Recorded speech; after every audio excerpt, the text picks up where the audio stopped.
दोस्तों, मित्रों, Ricky Chadha astro healer channel से आपके सामने आज जो मैं वीडियो लेकर के आपके सामने उपस्थित हुआ हूं, इस वीडियो को ज़रा गहराई से समझना है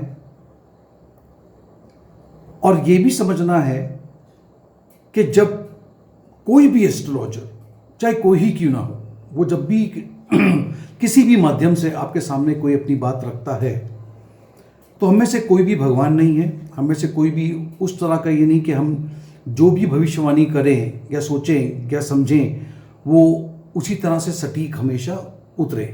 हमारी कोशिश रहती है कि हम आने वाली चीज़ों को देखते हैं और देखते भी कैसे, जो भी हमारा नॉलेज है, जो भी चीज़ें हमारे साथ में हमारे सामने आती हैं, फिर हम उसका दूसरे लोगों से मिल करके, हमारे जो दोस्त हैं, मित्र हैं, जो एस्ट्रोलॉजर हैं, उनसे समीक्षा करते हैं और फिर सोचते हैं कि हाँ, ये एक घटना हो सकती है। जैसे कि आज मैं आपके सामने जो प्रस्तुत कर रहा हूँ वो है राहु और केतु के बारे में।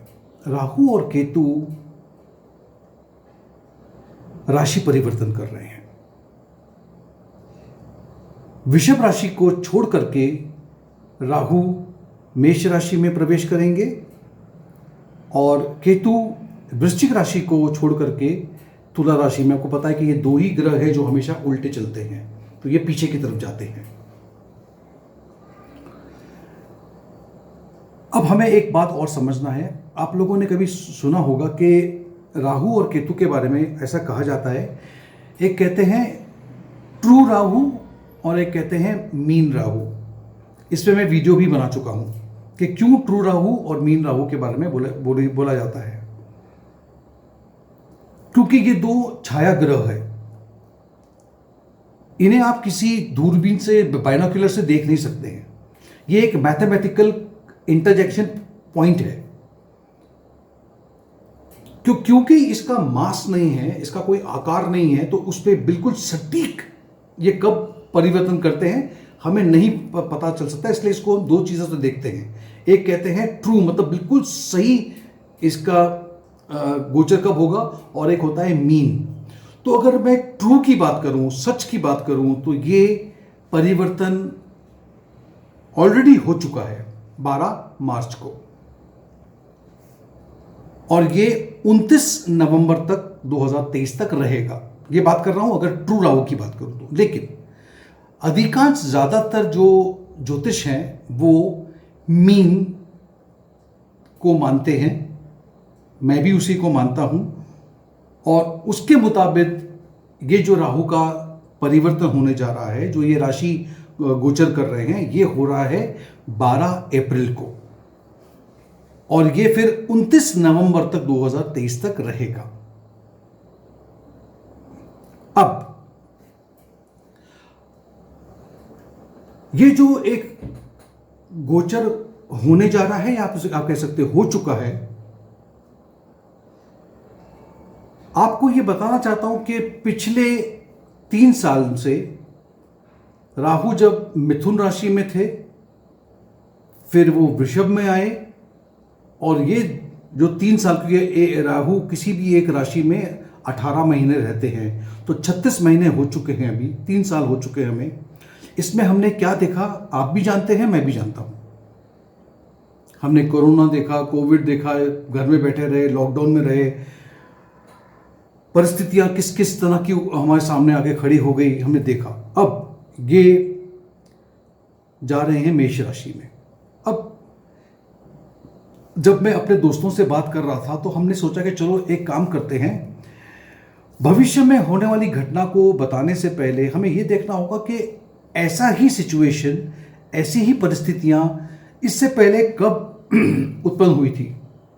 तो हमने पता लगाया, तो हमें पता पड़ा कि मेष राशि में ही इसी पोजीशन में राहु और केतु की पोजीशन बनी थी 2003 में। 2003 से लेकर के 2005 के बीच में। फिर हमने बोला चलो देखते इस वक्त जो जो घटनाएं घटी थी उसे अगर हम समझ ले तो हमें जानकारी मिल सकती कि आने वाली घटनाएं क्या हो सकती है। क्योंकि फिर हम राशि को देखेंगे, नक्षत्र को देखेंगे, और फिर बाकी की बातें भी उसमें देखी जाएंगी। तो तो जब हमने इसका पता लगाने की कोशिश की, कुछ इन्फॉर्मेशन मुझे किसी और जगह से मिली, कुछ इन्फॉर्मेशन मैंने खुद गैदर की और उसको फिर हमने उसका निचोड़ निकाल के मैं आपके सामने बैठा हूं। देखिए 2003 में अप्रैल के महीने में राहु मेष राशि में प्रवेश करते थे और फिर वो मार्च के महीने तक 2005 तक इसी पोजीशन में राहु केतु का एक्सेस चल रहा था, यानी कि मेष राशि और तुला राशि के बीच में। इस वक्त हमने देखा कि इराक में सद्दाम हुसैन को मतलब इन्वेड किया गया और सद्दाम हुसैन को मारा गया। उसी वक्त 2003-04 के बीच में आपने देखा होगा यूक्रेन, जो आज भी कहानी बना हुआ है, यूक्रेन का प्रेसिडेंशियल इलेक्शन पॉलिटिकल क्राइसिस तब हुआ था। बर्ड फ्लू का नाम सुना था आपने, जैसे कि आज हम कोविड के नाम सुन रहे हैं, उस टाइम पे बर्ड फ्लू था, वो भी उसी टाइम पे था और वो एशिया के 10 ऐसे कंट्रीज में फैला था। रशिया में लगभग 300 से 350 मौतें हुई थी और कुछ मिलिटेंट्स ने किसी एक स्कूल पे कब्जा किया था और उसमें उन बच्चों को मारा गया था। हमने इस बीच एक सुनामी देखी थी जिसने बहुत जबरदस्त तबाही मचाई थी। हमने इस वक्त यह भी देखा था कि यूरोपियन यूनियन जो है, इसको हम EU कहते हैं, उसकी मेंबर्स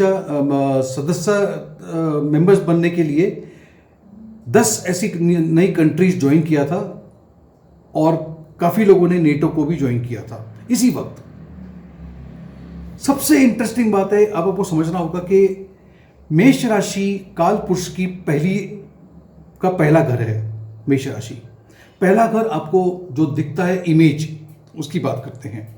अब यहां पे देखिए फेसबुक, चेहरा फेसबुक, इसी नाम से कोई चीज लॉन्च हुई थी। अभी हम सभी लोग फेसबुक के ऊपर लगे रहते हैं।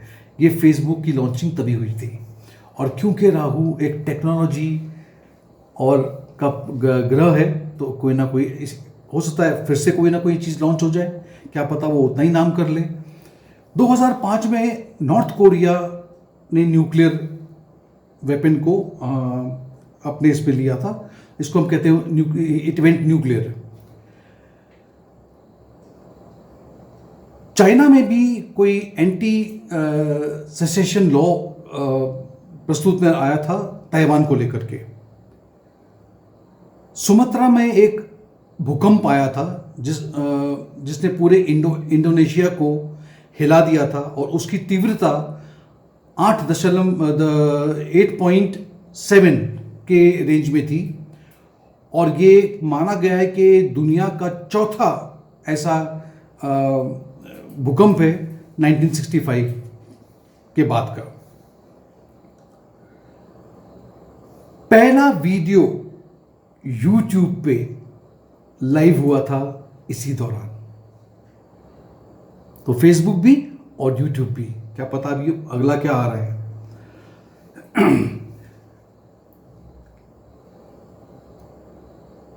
नासा ने भी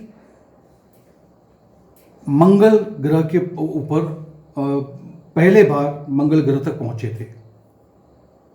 यूक्रेन, स्पेन, USA और इंडिया, इन सभी जगहों पे पॉलिटिकल उथल पुथल मची हुई थी, कारण चाहे कोई भी रहा हो।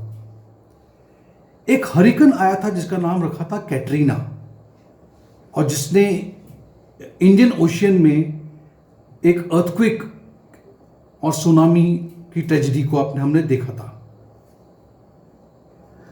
अब अगर हम सिर्फ भारत की बात करना चाहें, सिर्फ भारत के विषय में अगर करें, तो वीरप्पन का नाम सभी ने सुना है, उसकी मृत्यु हुई थी, उसको मार दिया गया था। कांची शंकर आचार्य जेल चले गए थे। जम्मू कश्मीर और नॉर्थ ईस्ट में वायलेंस हुआ था। एक घटना थी, इसको बोलते थे हम लोग द बेस्ट बेकरी केस, वो देखा गया था। सुनामी देखी गई थी। ये मैं हिंदुस्तान की बात कर रहा हूं। पॉलिटिकल या गवर्नमेंट में का जो पूरा ढांचा है, जो स्ट्रक्चर है, उसमें एक एक्सपेंशन हुआ था, बढ़ोतरी हुई थी, चाहे वो फिर कैसे भी हुई थी या जैसे भी की गई थी। एक ड्रामेटिक चेंज आया था जिसकी किसी ने कल्पना नहीं की थी, और अनएक्सपेक्टेड ऐसे लोग थे जो पॉलिटिकल्स में उतर के आ गए थे। कुछ पॉजिटिव चेंजेस भी हुए थे, जैसे कि जैसे ही टॉरस को छोड़ करके, यानी कि वृषभ को छोड़ करके जैसे ही राहु मेष राशि में आए थे, तो इकोनॉमिक थोड़ी सी बेहतर हुई थी, थोड़ा से हम संभले थे, मार्केट थोड़ा उभरा था,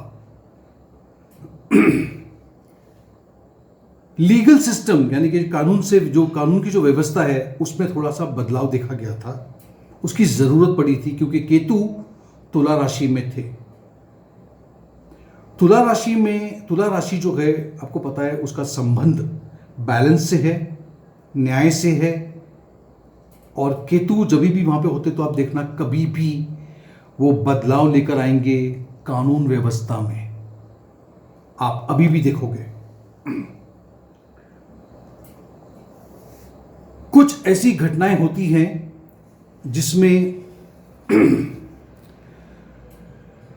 हवा, वायु, जल, पानी और पृथ्वी, अर्थ को लेकर के घटनाएं होंगी। अब हवा से तूफान का आना, साइक्लोन का आना, हरिकेन का आना, पानी से सुनामी का आना, कुछ वो चीज़ें हैं, धरती से, पृथ्वी से भूकंप का उठना, ये घटनाएं हम देख सकते हैं।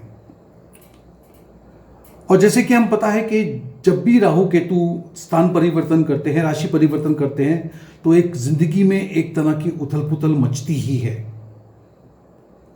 क्योंकि और उथल पुथल हमेशा बुरी ना हो, बुरी नहीं होती है, अच्छी भी हो सकती है, वो सब डिपेंड करता है, क्योंकि राहु माना गया है कि वो एक कार्मिक प्लैनेट है और वो आपके पिछले जन्मों का, कर्मों का भुगतान करवाता है, ये आप देखोगे।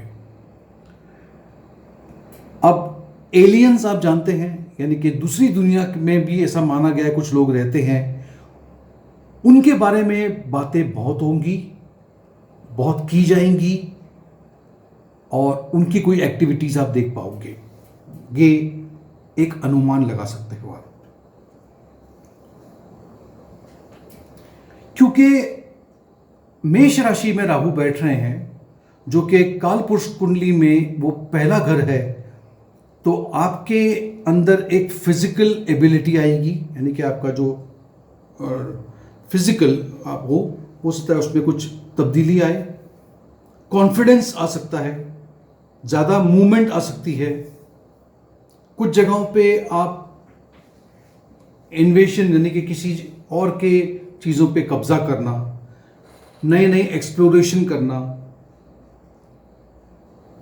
इस तरह के, क्योंकि हम कोई चीज़ को क्यों एक्सप्लोर करते हैं, क्योंकि हमें एक ख्वाहिश होती है कि हम इस चीज़ को प्राप्त करें, और राहु हमेशा भूखा ग्रह है, वो हमेशा किसी न किसी चीज़ को प्राप्त करना चाहता है, वो उसे हम कहते हैं it's a planet of desires, ख्वाहिशें। और जिस व्यक्ति की बहुत लंबी लंबी ख्वाहिश होती है वो दूसरों के ऊपर हावी होने की कोशिश करता है। अब ये जो मैं आज आगे बात करने जा रहा हूं, इसको जरा ध्यान से सुनिएगा। देखिए, शनि देव 29 अप्रैल, मैं फिर से कह रहा हूं, शनि देव 29 अप्रैल के बाद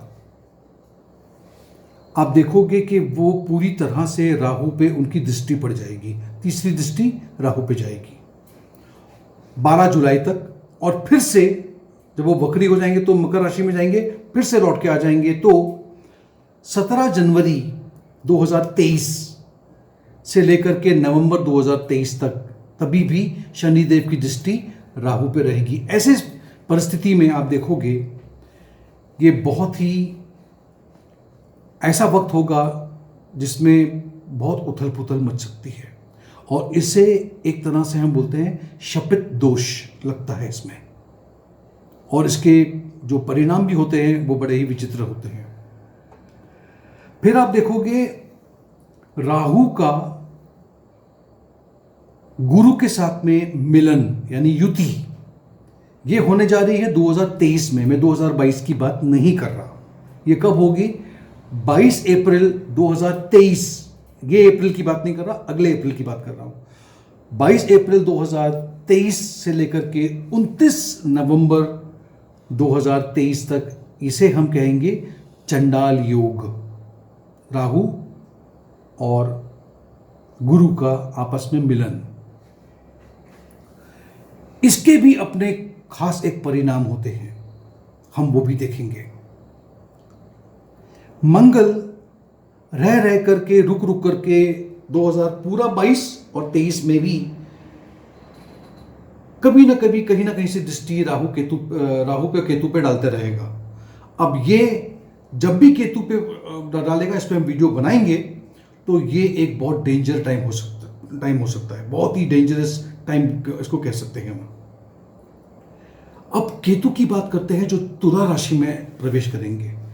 तुला राशि काल पुरुष में 7वां घर है। 7वां घर जो है उसे हम कहते हैं बैलेंस, शादी का घर, बिजनेस का घर, रिलेशनशिप का घर।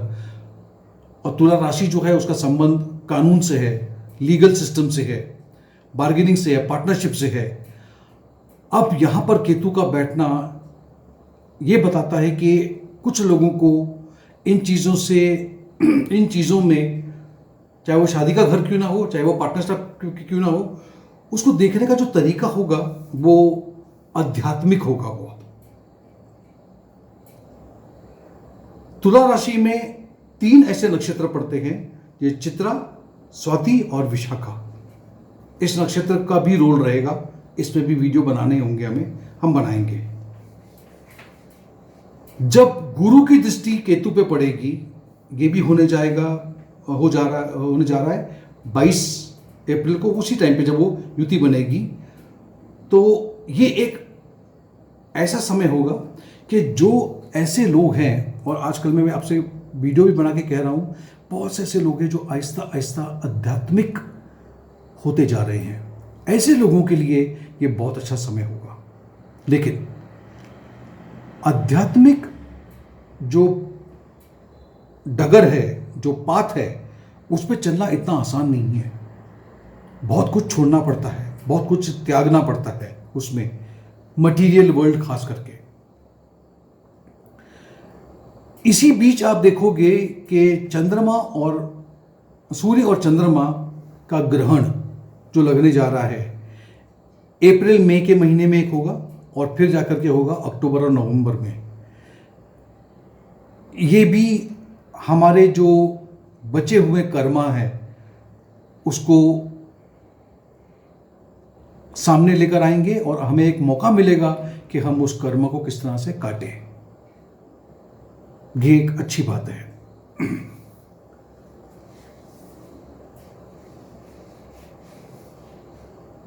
जब राहु अश्विनी नक्षत्र में होंगे, जो बिल्कुल आखिरी में लगेगा, और उसी वक्त केतु स्वाति नक्षत्र में होंगे, ये अपने आप में एक अलग ही चीजें आपके सामने प्रस्तुत करेगा। अगर आपकी कुंडली में अगर राहु केतु की पोजीशन अच्छी है, अच्छे बैठे हैं, तो ये आपको बहुत ज़्यादा बढ़ोतरी देंगे, आपको काफ़ी फायदा देंगे। और उसी तरह अगर वो अच्छे नहीं हैं, पीड़ित हैं, गलत घर में, गलत नक्षत्र में हैं, तब आपको आपके कर्मों का थोड़ा बहुत भुगतान करना होगा। अब हम बात करते हैं इस वीडियो को ख़त्म करने से पहले कि जितनी मैंने बातें की उसको देख करके एक अंदाज़ा लगा रहा हूँ। मैं एक अंदाजे की बात कर रहा हूँ। एक अंदाज़ा लगाया जा सकता है कि आने वाले समय में हम क्या क्या देख पाएंगे। कुछ लोग बहुत ही मतलबी हो जाएंगे, गुस्सैल हो जाएंगे, छोटी छोटी बातों पे झगड़ा करना शुरू करेंगे। खास करके धार्मिक जो जात बिरादरी, ये जो चीज़ें होती है, ये बहुत चीज़ें बढ़ जाएंगी। जो कि अच्छी बात नहीं है, लेकिन ऐसे होने की संभावना बहुत ज़्यादा है। बहुत से रिश्ते टूट जाएंगे, रिश्तों को संभालना मुश्किल हो जाएगा। नए रिश्ते बनाना चाहोगे भी तो आपको बनाने में बहुत मुश्किलें होंगी, और अगर रिश्ते बने हुए हैं तो वो आपके खुद के कारण टूट भी सकते हैं।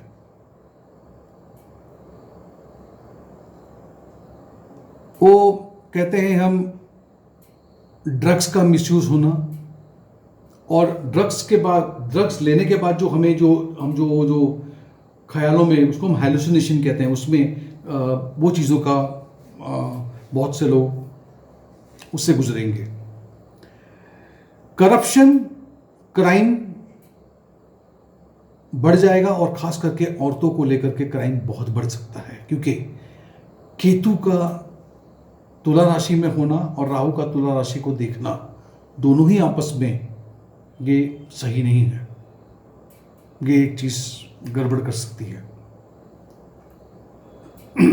जो लोग वाकई दिल से बहुत आध्यात्मिक हैं, उन्हें मौका दे रहे हैं केतु और राहु, खास करके केतु, कि वो आगे बढ़ करके ये रास्ते को चुने और इस रास्ते पे आगे बढ़े, और उसके लिए थोड़ा बहुत जो दर्द भी सहना पड़े तो वो सहने के लिए उनकी तैयारी होनी चाहिए।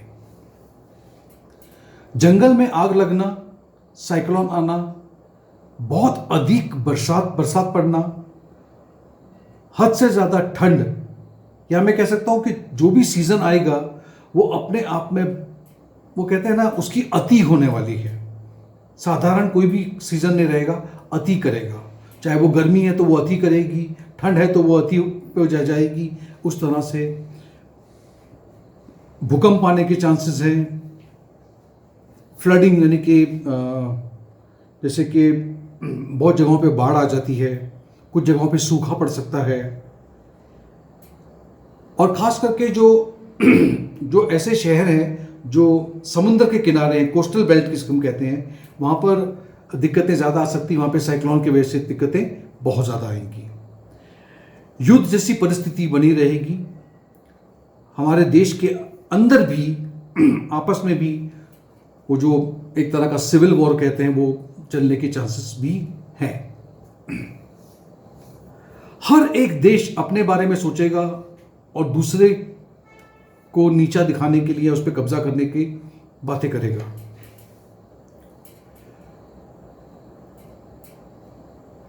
टेररिस्ट एक्टिविटीज बढ़ने के चांसेस हैं। बहुत जगहों पे एक्सप्लोजन, बॉम्ब्स, इस तरह की घटनाएं होंगी। जिन जिन देशों ने आज तक क्योंकि वो देश बहुत पावरफुल है, उन्होंने दूसरे देशों का इस्तेमाल किया, मिसयूज किया, उन देशों की जो इकोनॉमिक कंडीशन है वो पूरी तरह से नीचे जाने की भी संभावना है। क्योंकि फिर मैं कह रहा हूं, कर्मा, जब भी शनिदेव या मंगल राहु पे दृष्टि या केतु पे दृष्टि डालते हैं, वहां पर इस तरह की घटनाएं ज्यादा घटती है। और ये होने जा रहा है क्योंकि राहु की और मंगल की दृष्टि रह करके इन दोनों ग्रहों पे पड़ रही है। तो जो मैंने बातें अभी कही थी, अटैक होना, बॉम्बिंग होना, टेररिज्म, इस तरह की बातें होंगी, बहुत हो सकती है। लेकिन वहीं पे अच्छी बात यह भी है कि जब गुरु राहु के साथ मिलेंगे या उनके इन्फ्लुएंस में रहेंगे गुरु के, तो मैं आप देखना कि हमारी जो इकोनॉमी है उसमें थोड़ी सी बढ़ोतरी होगी। और ये जो आजकल वो बिटकॉइन और क्रिप्टो करेंसी की बात करते हैं, उसमें और सोने में, यानी कि गोल्ड में, आप एक बढ़ोतरी देखोगे, काफ़ी अच्छा आपको नजर आएगा उसमें। आध्यात्मिक चीज़ों में जिसको इंटरेस्ट है, उन लोगों के लिए बहुत अच्छा समय है, ये बहुत अच्छा वक्त है आप लोग के लिए। अब आपके दिमाग में एक सवाल होगा कि यार आज रिकी चड्ढा ने हमसे लग्न पे और राशियों पे बात नहीं की, तो मैं आपको नाराज तो नहीं करूंगा। मैं इस वीडियो का एक सेकंड पार्ट बना रहा हूं, शायद मैं कल ही अपलोड कर लूंगा उसको, जिसमें मैं बताऊंगा अब इस राशि परिवर्तन से, राहु के राशि परिवर्तन से, केतु के परिवर्तन से आपके लग्न में और आपके चंद्र राशि पे इसका क्या प्रभाव पड़ सकता है। ये वीडियो मैं कल अपलोड करने की कोशिश पूरी करूँगा। तब तक के लिए इंतज़ार कीजिएगा। आपको अगर ये वीडियो पसंद आया हो तो मैं चाहूँगा कि आप इसे एक लाइक कीजिए, नोटिफिकेशन बेल आइकन पे क्लिक कीजिए और मेरे चैनल को सब्सक्राइब करो। और जाने से पहले फिर से एक दरख्वास्त है, ये सिर्फ और सिर्फ एक हमारा प्रिडिक्शन बोल लो, उसे भविष्यवाणी बोल लो, लेकिन ये हमेशा सटीक हो ज़रूरी नहीं है। प्लीज़ इसको समझने की कोशिश करो। Thank you.